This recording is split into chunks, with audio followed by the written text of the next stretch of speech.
Hello, everybody.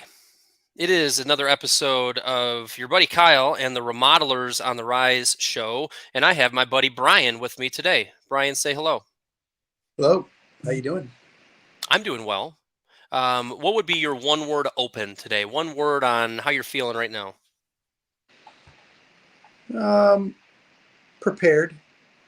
Ooh, I like that. Prepared for this show or just in general in Yeah, life? well, with some of the glitches we had before that we got Yeah, on, it's maybe not, but I think preparing is a good word for it. But yeah, a lot of stuff going on down here in the Nashville location, and just yeah, it was a good year last year, and I think trying to prepare for this year. I think got that's it. kind of due in January. You kind That is of true. That is true. So, a couple things that the people watching this live, if you're watching this live, click a little like, maybe say a little hi in the comments, or listening to this on the podcast. Bryan Sebring is, I guess, originally from the Chicagoland area, now opened up another division down there in the Nashville, Franklin to be exact, right? Yep, exactly. Franklin area. So, we might talk about that if we have a little bit of time of all of the effort and the thought process that went into opening a new division. But Bryan is somebody early on in my coaching. I've been doing this 13 going on 14 years. Bryan used to be, I think originally, you were part of something called the Excellence Club, which sounds like some early name for a program that I would have come up with and said, "Ooh, that's a good name for it. I'm going to call it the Excellence Club." And obviously, it was good enough to get you to sign up.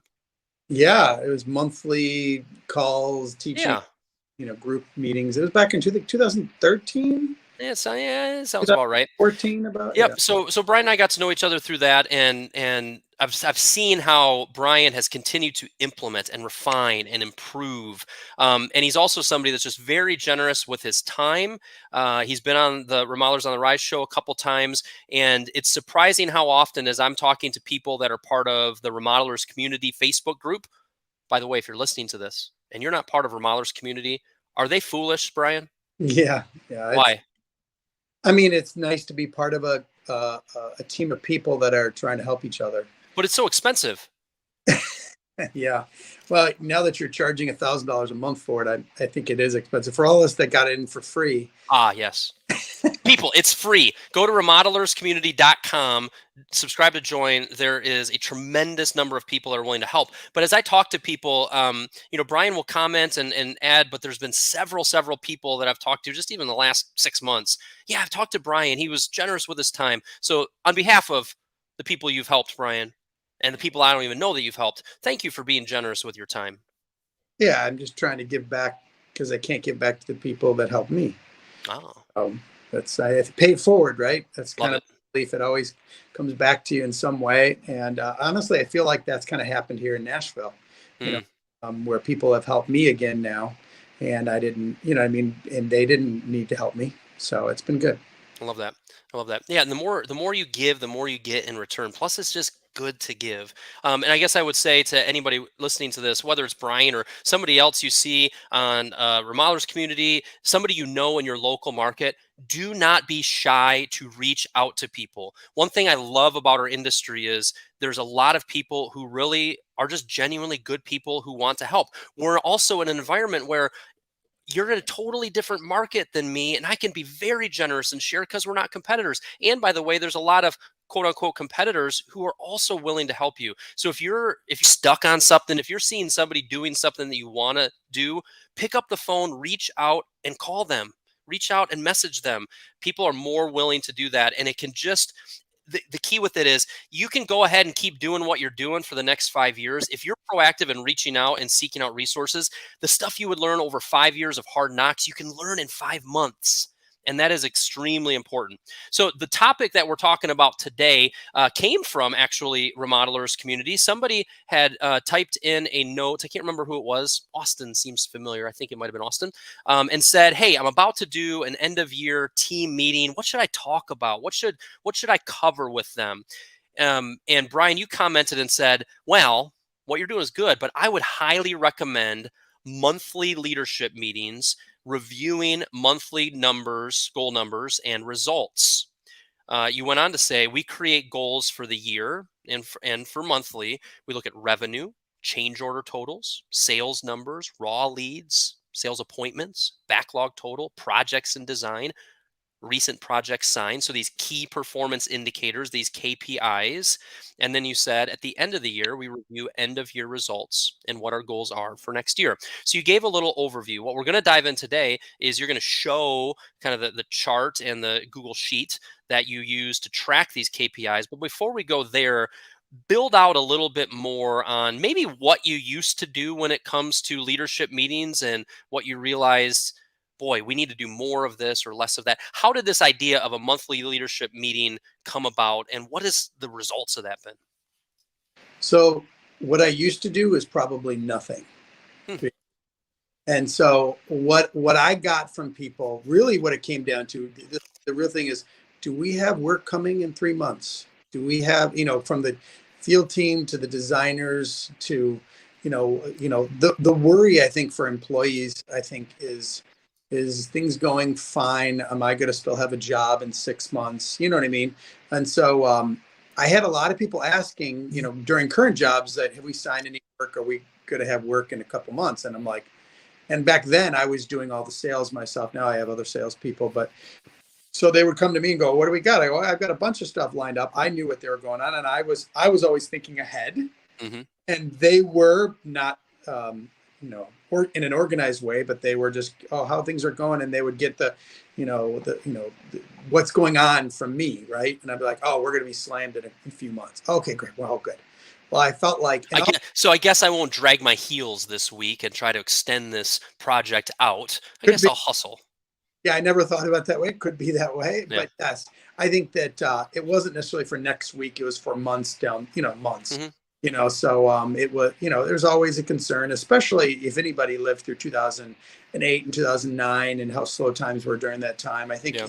if you've lived through that, either whether you're owner or an employee, where, a lot of people losing jobs back then or whatever. So a lot of people are concerned by that. But I also wanted to reflect to them that they have control of what comes up, right? I mean, it's a team atmosphere, Mm. and maybe the carpenter doesn't have control of the sales, but he does have control of production, or project management at least does. How much we actually execute this month, because that's very different than sales.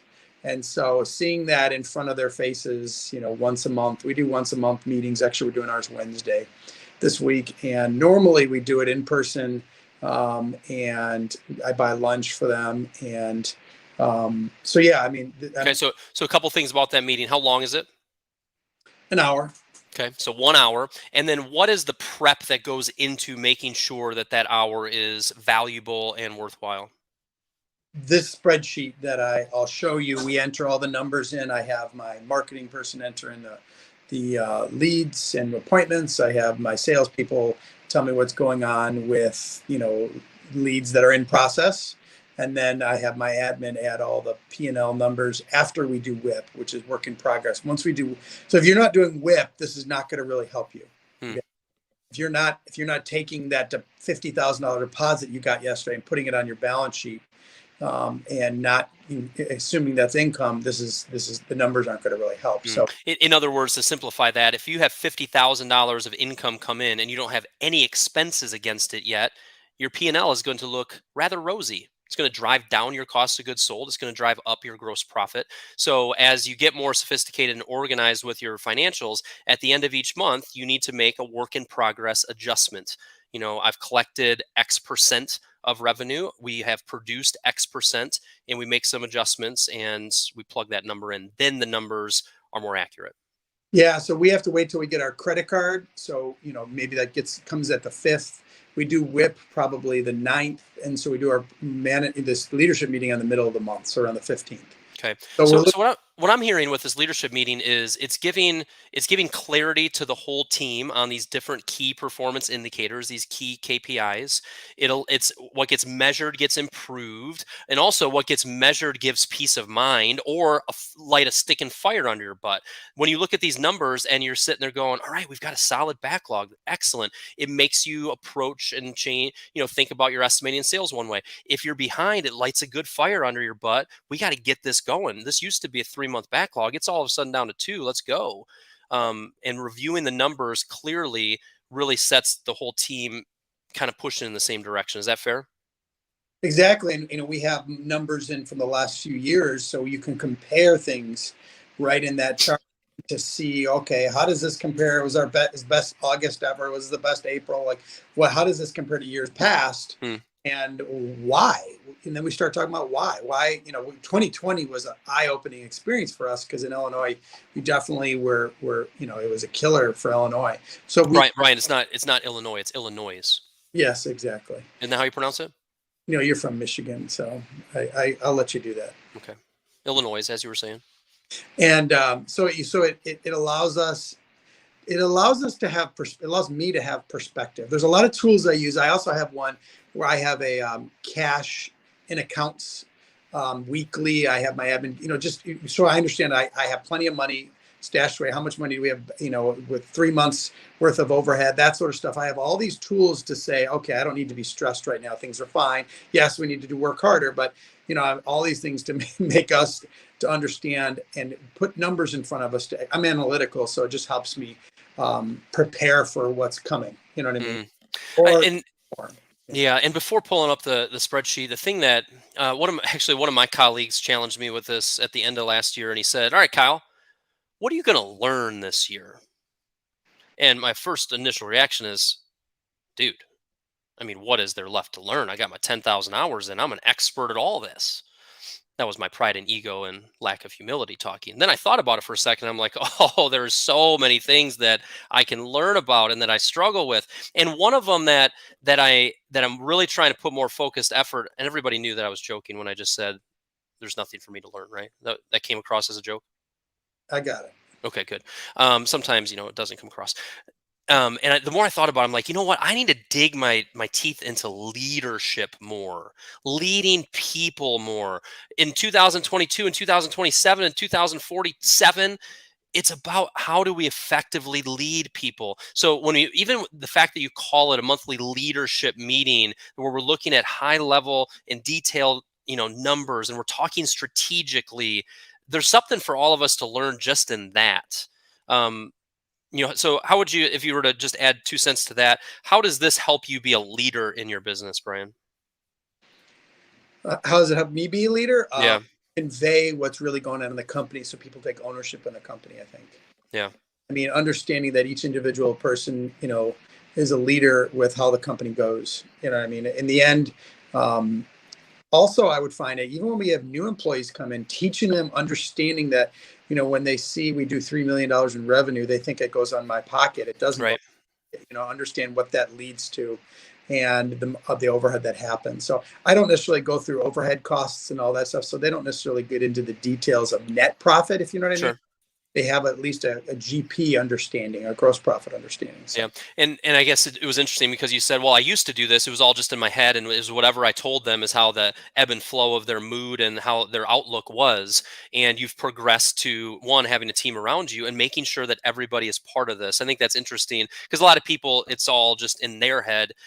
Your boy, Sean Canada, says, I like hearing about your process prepping for the meeting and during the meeting. And you kind of heard me zero in on that, right, Sean? Of like, these meetings are worthless if they're not properly prepped. If the data's not there, if we don't have a clear agenda, they can quickly turn into a waste of time, or we go down rabbit holes that just aren't valuable. You hung out with Sean not too long ago, didn't you, Brian? Down in Florida, yeah. He and his wife are great people. So. They said similar things about you guys. And then Annette said, good morning. Well, good morning. Technically, Annette, it's the afternoon, but who's counting? Actually, it's still morning for Brian. Are you Central Time? Yes, I am. All right. Without any further ado, let's look at this here spreadsheet. I'm gonna move this that thing off. Some of you looking at this on your computer, you might want to zoom it in. We zoom this in a little bit. But why don't you kind of walk through what we're looking at here? And I think the goal with this is to get people thinking about, maybe there's something similar that I could create, or man, I like that piece of this. Don't be overwhelmed by the numbers and how many different things are on here. Look for the strategy, look for the concepts and what you can grab. So go ahead and kind of explain this to us. So for years, we don't do it anymore. For years, I would have someone read off our mission statement. It was kind of a joke because it's so long, it's so long, but for years we would do that as a fun opening icebreaker for it. And we would just take turns doing it. Again, trying to understand that this is who we are and what we do. We normally have, again, probably the number one thing is our GP goal. Our goal this year was 40%. We hit that 40.7%. Excellent. And so I'm just going to go through this note here, is because everyone comes in the meeting and forgets to change their timesheet. So anyway, That's funny. so we have revenue, which we track, which is nice. There's this was the actual revenue, this line, and then I have our budgets right below it, and it gives us, the red and greens really illustrate how we did that month right down below here. And so we kind of go through it on a monthly. This also tracks it, so we enter that the numbers in, and it actually tracks it, so it keeps it up to date for the year. And then we have cost of goods. We put in here, which ends up giving us our monthly GP. If you'll see here, you'll see some higher and lower months. All it does is tell us, that, jobs closed this month. They didn't come in as good as we thought they would. December wasn't a good month. We had a bunch of jobs that we got crushed, but November looked way better, and it ended up not being that way. So if you balance those together, it's not too bad. But yeah, I think that's something. A couple things to note already. One being, thanks for being just open and sharing this, because it helps to see a really specific example. And when we have monthly goals, I think sometimes the challenge with that is, like, we live and die by the monthly number. Well, this is remodeling. Like, some projects, go well, some don't. So yes, pay attention on the month in, month out, but pay a little more attention on the quarter in, quarter out, where it kind of levels out a little bit and averages out. Is that fair? It's kind of yeah, what you were saying. what I normally do is I'll highlight key metrics here, like 384 in December. That's like double last year, right? And I'll bring up key information like what happened this month. Why did December? Why did we jump? And we talk about that, right? We signed a ton of work. We ordered a bunch of materials. We paid a bunch of bills of materials. We make those profits on those materials right away. But even if the job doesn't start, it kind of gets, that's part of the whip. And so we kind of look through that and try to, pick up pieces of why things are happening the way they are and trying to adjust to them. And I don't know if you do exactly what you just said you do, like literally you ask the questions, but that is a good leadership reminder for all of us. Bryan, you already have all of the answers, most likely, to why these numbers are saying what they're saying. And I think a lot of times as leaders of people, we just start telling people what the situation is and not letting them kind of engage and think about it. Yeah. Leaders need to be more inquisitive, more curious, ask way more questions. That allows your team to step up and actually engage their brains. Anything you'd say about that? Yep. Yeah. I mean, I try to just be a facilitator to have people speak. I don't want to just speak at these meetings. I want people to step up and say, how are you doing? What's going on in the field? What's going on in the new leads? And so like a good example of, like, through 2020, actually I can show you the leads, but through 2020, we had the conversation from March, April, May, June, July, how horrible the leads were. Yeah. Even though we were getting quantity, but not quality. And I'll show you how we looked at that. But these are sales goals. You can kind of see the goals down here based on month and then the numbers. What I actually do is, I also have a chart that kind of shows the ebbs and flows of signing compared to what really happens. So it always comes in fits and spurts. We talked about that. So the first thing we looked at were the actual profit and loss statement with WIP adjustment. The second thing you're showing here is these are just our monthly sales by signed contract date. So I sold a $200,000 project, in February. We're putting $200,000 of sales in February. So just making sure everybody sees that. And this chart's a little different. We start with December and move forward. Everything else is January to that, but December's kind of leading into the year. Okay.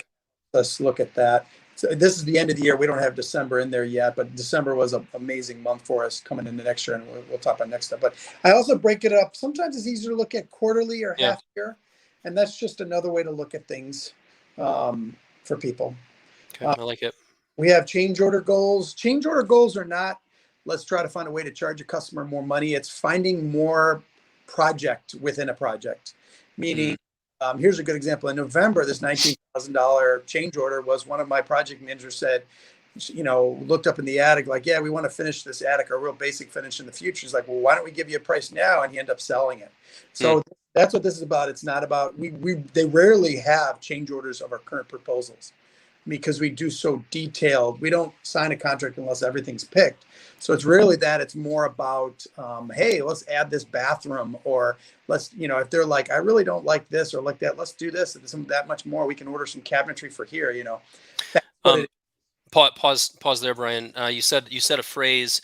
We don't we don't sign a contract unless we have everything selected. That's not Brian. That's not easy. I don't think it's that difficult if you put the rules down. I have a client yesterday that he's been hard to make. He's making a lot of selections on his own. He's met with the designers. He's gone on, and he's kind of gone. We call it rogue, where he goes to all the vendors himself and starts looking. And so it's getting difficult. And he Hmm. emailed us, said, "Hey, can you give me all the plumbing prices?" I'm like, "Once you make all your selections, we can give you." We can give you detail of what's included in plumbing and the prices, and we can give you options. I go, but it won't help you. He's like, well, I'm trying to get an idea what plumbing costs. Like, well, it won't help you unless you know the total price of at least where we're at. So we've learned that, and he's out, he's kind of stuck right now. And I told him this would happen. He's an engineer, so he's very detailed, and he's got a detailed brain. So we're still sticking to our process. And I said, once you make, at least give me something to put into a proposal. You don't have to be 100%. I got to give you where we're at with price, and then we can give you some options. And if you don't like that, if the price is too high, we can come back and give you options to come down. So if you stick to your process, and you know, I think I've had a lot of people through different roundtables who are like, now I got to get them signed as fast as possible. I'm like, if you're good at what you do, they're going to want to sign with you in the end. You don't need to rush that. So that's just my theory. Yeah, so a couple things I just want to lean into there is one, process. What is your process? Are you very clear with it? Do you have it written down? Do your prospects and clients know step by step what to expect in the process? That's a big thing. Number two, you said change orders. When we get to this change order line item, we really don't have a lot of change orders on the projects that we have going. Why? Because we do a lot of upfront planning and selections. That reduces change orders. When you reduce change orders during the project, of course, this is remodeling, things will pop up. But when you get all the selections made up front, this project's going to happen way more smoothly. It's going to stay on budget. It's going to stay on schedule. The client experience is going to be so much better. So I just wanted to fan that out a little bit based on what you And just you said. also, I will tell you, when you have a process that you always do, you get happier employees. Hmm. You know what I mean? When my admin who order a lot of times in a project, she'll go ahead and order a bunch of stuff. She helps the production team. If we haven't made decisions on things, she gets irritated because she's a high C in the disc profile, where she likes every bit in the process. I can get everything ordered now. I don't have to worry about it later. I don't have to follow up. Yeah. So you get people that, you get your staff that feel like they're accomplishing things and everything's organized and concise. So Good. the So more back to this little spreadsheet. Sorry, I just had to go down some yeah, some rabbit trails to build some more value in here. this is fairly new, but I went back a couple of years, and we use our WIP. Our WIP, after our work in progress, it gives us a backlog total. And so I'm like, how can we project where we're going to be in 3 months? And so we started adding our backlog total. So if you look at 2021, I mean, July, that tells you we have a lot signed. And so this is the total dollar amount in revenue that we have not worked that's already signed. Hmm. And so, like December, if you look at the last 2 years, like this is a good one that I'm gonna highlight here for our meeting Wednesday, is that look at December, 580, and in 2019, 2020 was 488, and this year 1.1 over a million. We have double in backlog now for December. Heading into the year. That's a big, not red flag, but meaning like we need to prepare for this, right? Hmm. To prepare with the amount of work we need to schedule, layout better, that sort of thing. So And Brian, I took a swing at explaining WIP. Do people need to be super intimidated by that? I tried to explain it kind of simply. If you're somebody that's not doing that now, what would you recommend? Um, probably should do it for December. December is the biggest key month. I mean, I can, if you want to do another one of these, I can go through our whips and understand what it is. I mean, if you have a bookkeeper and an admin, most of what gets plugged into there is from my bookkeeper sheet. We have spreadsheets that we use in QuickBooks that automate, like memorize reports, and she adds it in. And then I meet with my project managers once a month for each of them about an hour. We go through each individual cost code and where they're at with the project. Have they paid out the painter? Have they not paid out the painter? I mean, it shows me if they have, right? Yeah. What it does is, even at the end of the project, you think it's done. I'm like, oh no, I still got to pay the painter. Still got to pay the flooring guy. And you're like, wait a minute, we didn't make any money because we still got to pay them. You know what I mean? Mm, So no, at first it was like, why am I doing this? When I first learned this, this is an RA Remodelers Advantage sure. special. And my sheet is from them there. And then when they were teaching, I'm like, holy cow, my brain couldn't understand it. And when you start to use it, it's like, how did I do things before? Got it. Because you can't track how your company's going monetarily at all unless you're doing WIP. It's a waste of time. And now I understood why I was struggling with that. Is that I learned WIP. I would highly recommend it for anybody. Maybe if you're a smaller company, you don't have the capacity and the staff, but once you get to 1 million, you should be doing WIP. Good. Million. Okay. That either planted the seed or just planted the seed for us to do another one of these in the months ahead. All right, so we got the WIP. People watching this live, is this helpful? Is this interesting? Annette commented, Bailey likes that mission statement on the top. Once you finish going through this spreadsheet so we can see the rest of it here. So we got recently signed projects in design, good prospects. Really differences. Project design is them. They gave us money and we're working through that project. Yep. Good prospects. Maybe we did a free discovery, or we talked to them and met with them, and it looks like it could be not good enough where they gave us money yet. And then these are recently projects between our last meetings. Good. So this is what my staff wants. They want to see this. They want to see where are we at, what's going on. They want to feel like they're. So, and then next we have raw leads. This tells us by month, like if you can see 2021, we actually have goals because we have history. We track all this, and we have goals. If you look at, 2021, how March, April, May were amazing with leads. We had tons of leads coming in, and then like December slowed off, right? 108 calls in March, 44 in December, which is pretty typical, right? Yep. So again, looking at history, right? This is normal. This is not normal with 108. But if you compare it to like 2020, April, we only had 29. You know what was happening in April of 2020 right. Compared to last year, 100. It's just it's a really good perspective of where things are. So. Good. And you just go raw leads, even if it's not somebody that's been necessarily qualified yet. These are just raw leads here. These are just calls, and actually we've even separated Nashville now, so we're starting to track that now as well. Good. So, but then these are home appointments. Now they count as qualified leads, and we have a percentage goal, of where we want to be.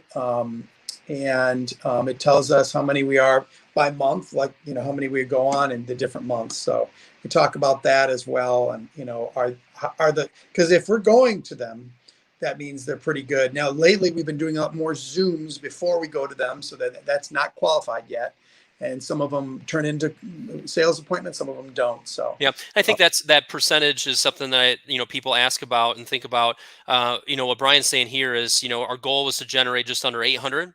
Our goal is to go on a little over 200 sales appointments, so 22.5% that we qualify them. And this is somebody that when you go to their website, there's already how much page. We're already doing some qualifying on the website, on the contact form. And still, you're kind of saying, if 1 out of 5 makes it through our initial phone screenings, we're in good shape and we're happy with that.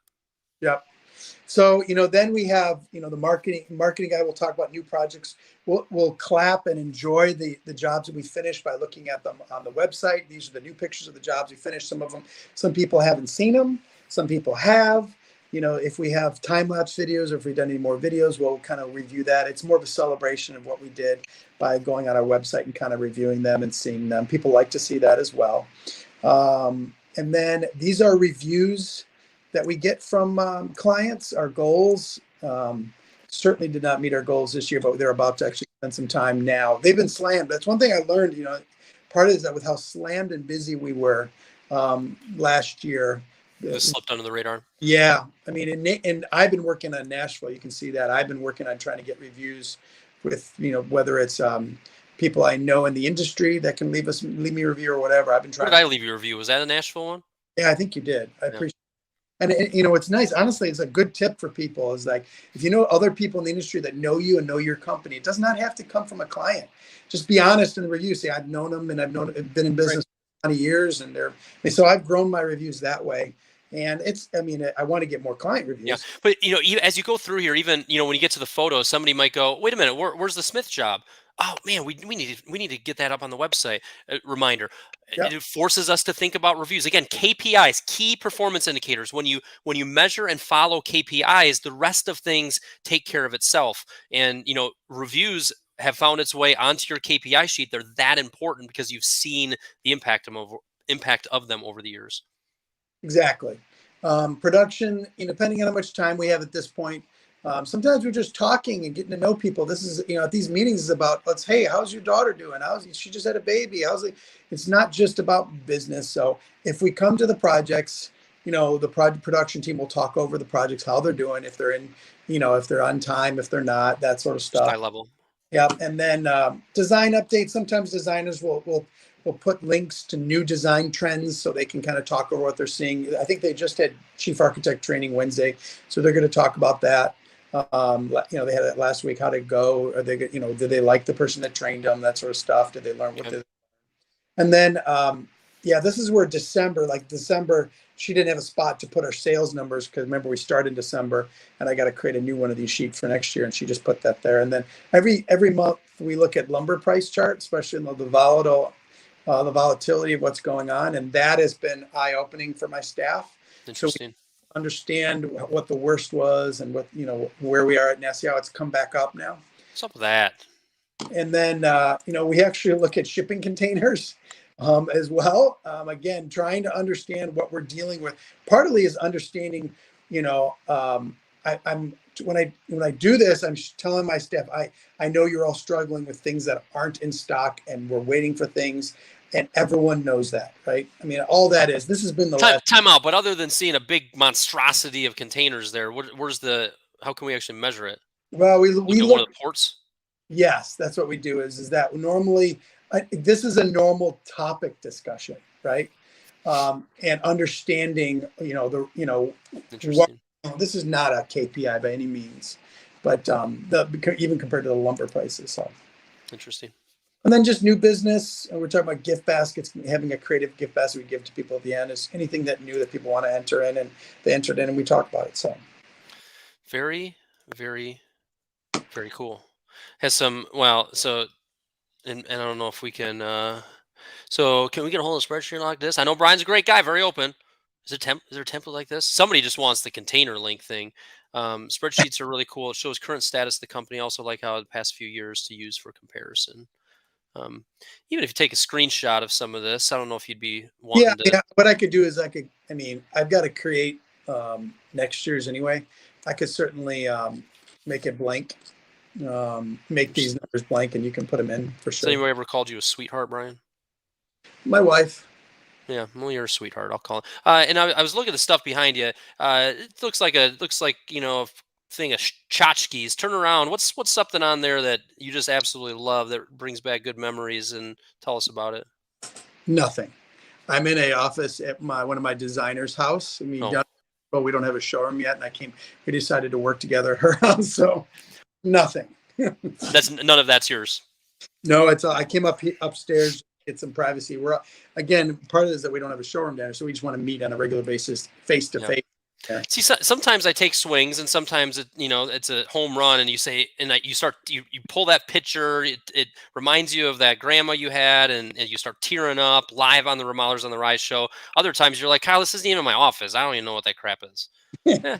Sometimes you try.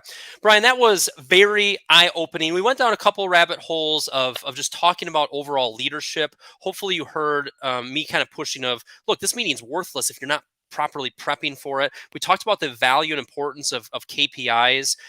We talked about how getting your team involved in this is something that really gives them peace of mind, encouragement, take ownership of things. And just by going through line by line, I think a lot of people are like, man, I need to track that more. Or, ooh, I've never seen it like that. So that was really helpful. If you were to kind of summarize kind of what you hope somebody would have learned after watching this today, what would you kind of summarize things as? I mean, I think the more you show your staff. I mean, I've explained to my staff GP, cost of goods, revenue GP, revenue cost of goods GP, and net profit, and what all the difference is. I keep talking to them about it a lot. I can say it to them 100 times. They may not understand it, but I wanted them to at least understand that it's not all going in my pocket. But I will tell you that leadership is not only done in a group setting. It's usually, I think it's better done sometimes one-on-one. Mm, I don't really talk, we haven't really talked about that much, but leadership can't stop at that. You have to, I think my staff likes working for me because they know I care about them. yeah.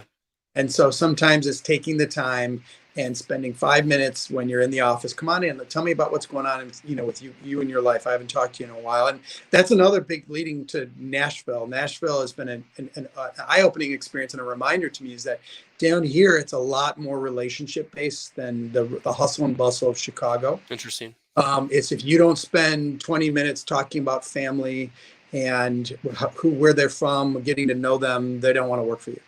Interesting. Which I do that naturally, but it's someone has said that to me. Multiple people have told me about that down here, and I'm like, it's just good to be intentional because everyone wants that deep down. Yep. Even no matter where you're from, the people want that deep down. So spend the time, get to know people, care about your staff, and you'll grow leaders. Love it. Well, my friend, thank you so much. There's a little bit of momentum going on for spring break in the Franklin area. So if I randomly show up at the end of March, say hi. Be nice. Do that whole, hey, come on in, Kyle. Let's chat about you and your family for 10 minutes. I would love to have you come by. I still have never met you in person, so it's only I know. been 10 years. Yeah, So. we'll make it happen. All right, my friend. Thanks so much. Okay, man. Everybody, we'll talk again soon. Thanks for tuning in to the Remodelers on the Rise show.